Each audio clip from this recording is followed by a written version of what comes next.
from Genesis 1:1 all the way to Revelation 21:1, what you see is you see God's creation in Genesis 1:1, and then you see him decreating what is referred to as heaven and earth in Revelation 21:1. So all of his creation has come to an end and new things are coming about.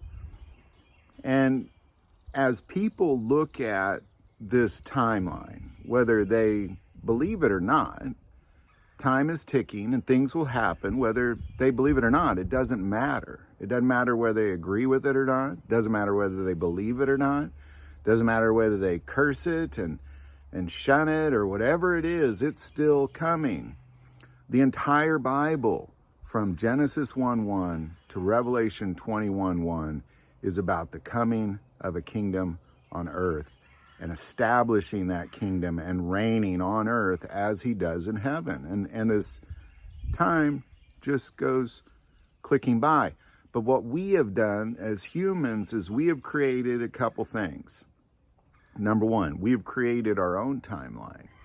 Now, I'm a scientist. I studied biology and chemistry in college. Then I got my master's in teaching, and then I got my an advanced degree in school leadership. But for around 2 decades, I taught science in high school. Biology, chemistry, earth science, physics, a few others, but mostly biology and chemistry. And it was the scientist in me that started to question what scientists were saying, because the rules of science are that you can't call a theory a law. You can't. And we do that. We in the scientific community have established this system that, well, we already know everything, so therefore whatever you say that goes against what we think we know, we're gonna fire you from the university. We're not gonna let you speak at our events. Or, back then they would have burned you at the stake. Today it's just more like you get fired from the university if you start to question anything. And if you look at that timeline as a scientist, and I've said this many times because we are closer to the decreation of this heaven and earth by God than ever before, for sure, because that clock just keeps on ticking, but we're a lot closer than people think. And again, the reasons why as humans we put this off is because, number one, we don't believe in our timeline, but number two, we live in a world where most people, they deep down know the kingdom of heaven is coming. Deep down, something is telling them something is coming, that the world is going to change. But they stick their head in the sand. They pretend, let me just pretend it's not happening. Then you have a population of people who they don't think anything ever going to happen. Like, we just go on, like we've been, going on the same, nothing changes. We see today what we saw yesterday, and tomorrow we'll see the same thing. Nothing ever is going to change, ever, ever, ever. It's all the same. But then you have a few people who see that the kingdom of heaven is at hand. It is at hand. So I want to go back to the scientific aspect of this. What are we saying as scientists on the timeline? Because what do we know? Like, I remember telling students, like, you got to go back to what do you know for sure? Like, for example, I know I'm real. I know that the sun just rose. I know that there's these woods behind me. I can see them. Then there's things that I don't necessarily need to see, but I know they're real. Like Australia. I've never been there, but I'm pretty sure it's real. Like, I believe in it. Like, I'm certain it's there. Then there's things like the Civil War. Like, obviously I can't see it, I can't experience it, but I believe it happened. There was enough witnesses, there's enough accounts, there's places you can go, there's relics, there's old rifles and cannons you can look at. Like, there's ways you can verify there was some sort of a war, and according to history, it was the Civil War. But then things start to get a little fuzzy after that. You go back 1,000 years.